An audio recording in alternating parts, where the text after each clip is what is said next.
Yes, yes. Welcome to the ancient world of tabletop games. I am Agamemnon, from the historical documentary, Time Bandits.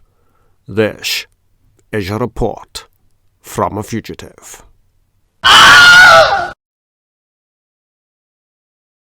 My world revolves around plastic crates. This is a lie. My world revolves around bookcases. Twice I was almost trapped in my own library. Okay, once I was trapped in my own library as I moved bookcases. Tetris with consequences. Recently I was semi-nearly, almost, kinda sorta, maybe not quite trapped, but trapped adjacent.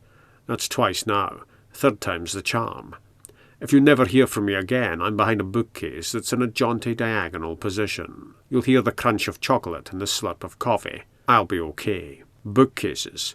The world of books. Meanwhile, the world of the board game and the role-playing game also revolves around bookcases packed with books. And there are crates too. Plastic crates. See-through plastic crates. These contain props I use in videos about gaming. There's a crate full of gloves. Of course there is. I wear gloves in these videos to hide massive continuity errors. As much as I can, I record video footage all in one day. On occasion, I must return to the field of battle and film additional shots later in the week. These snippets end up scattered throughout the main body of the work. If I didn't wear gloves, you'd see an unmarked hand in the first scene, a bruised hand in the second, and the same unmarked hand in the third sequence, all scattered across 20 seconds of footage. And that's distracting. Nail-length cuts, scrapes, bruises, daubs of paint, and smears of chocolate. Not to mention the blood from killing...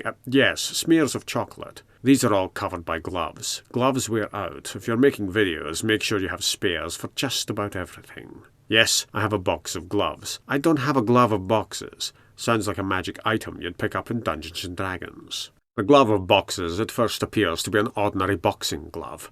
On further inspection, the glove is neither right nor left-handed, having two thumbs. The wearer instantly develops a second thumb on donning the mandritic mitten, and so on. If you must invent magic items for D&D, remember your description has to feature two components. The least vital ingredient is the game stuff, statistics that plug into the rules, and the more important addition is the flavour written in the ancient script known as High Gygaxian. That language is a cross between deep levels of Tolkienry and a tax spreadsheet providing arcane description and words torn from invented dictionaries. Yes, you only realise the boxing glove has two thumbs on further inspection. I've decided to release my written blog post as a video on the same day. Normally I deliver a blog post within the first week of the month, but I've been eyebrow deep in preparations for a return to video production. Delays are often delayed by delays, leading to further delays. When I started the video channel, I resolved to make a video a week, and I managed that, on average, month by month and year by year. Then COVID came, and I had other priorities. I always have other priorities, but those were squeezed flat by COVID and its world-altering supervillainous powers. So I took a break from publishing videos. When things settled down, I returned to putting out videos, but a lot changed.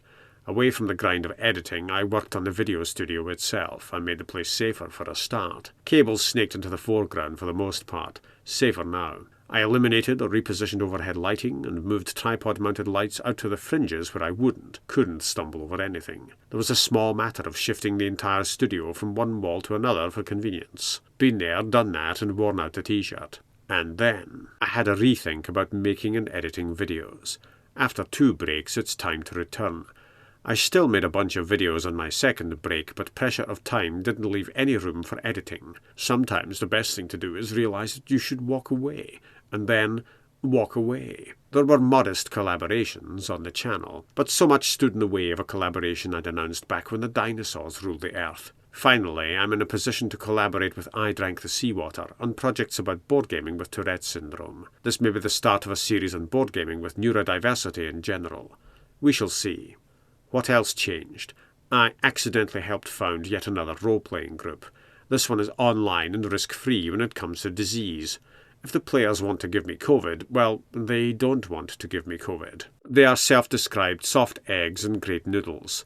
They'd only give me COVID if they named a pet dragon COVID, pronounced Covid. If the players want to give me Covid the pet dragon, they have to travel the wilds of Scotland, bypass the unicorn herd guarding my castle, and wrestle a 16-point haggis into submission. Then they'd feel awful if they allowed midgies to swarm in through the portcullis. I'm surprised that midgies aren't major monsters in D&D. Maybe they are, but toned down so they don't upset players.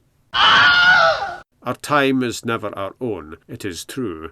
Running an RPG group through assorted misadventures took time I invested in willingly, and I realised the grind of editing had to go. To put out videos or any content, there must be passion. The weekly editing grind wasn't passionate. It rapidly became desperate. Just as rapidly, it ceased. Do things differently if you need to. And so here I am, returning to the channel to say that I won't be returning on a weekly basis, grinding pepper into my nostrils for shits and giggles. Thanks, but no thanks. Instead, I've been lucky enough to connect with Melissa. Don't drink the seawater, kids. She drank it so that you don't have to. For legal reasons, I feel I must point out that Melissa didn't drink any seawater. I am still a fugitive, though. It has taken so long just to set up the possibility of a video, and yet here we are, a million years later, almost nearly maybe ready to go. So I am returning to the channel whenever I feel like it, with content I enjoy putting out after editing that doesn't feel like washing my face with sandpaper. If the videos don't come out weekly, so what? And if the videos are longer, so what? As long as I enjoy making the content, that's the main thing. COVID pressure affects the whole world, and possibly the back end of the moon.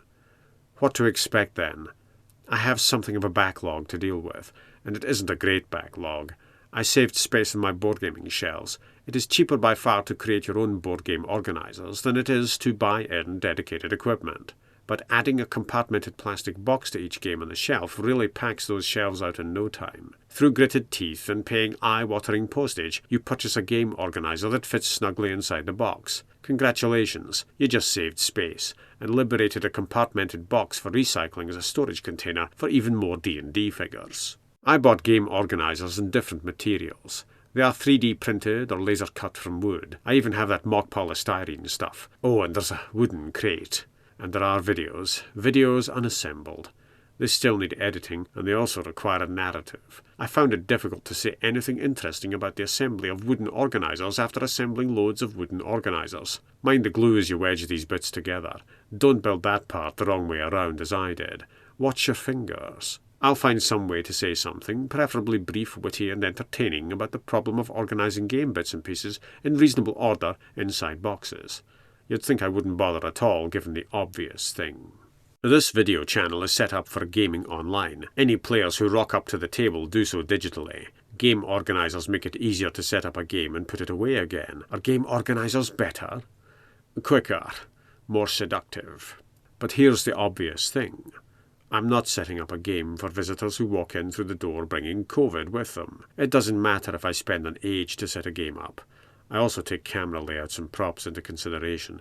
Everything takes more time by video. At the other end of the deal, I leave the game on the table once it is done. After filming a session, I might have to go back in and do those pickup shots, gloves and all. There's no crushing need to put a game away quickly. The table is set aside so that a game on it can be left in mid-turn if necessary, and returned to later in the week. Still, I hope to play games in person again. One day. Organisers are a handy reminder of memories of old and the before-dom of where we are now. Where we are now feels as though this is where we will always be. One day this too shall pass. And if you pass early, you go first next turn. Some games are like that.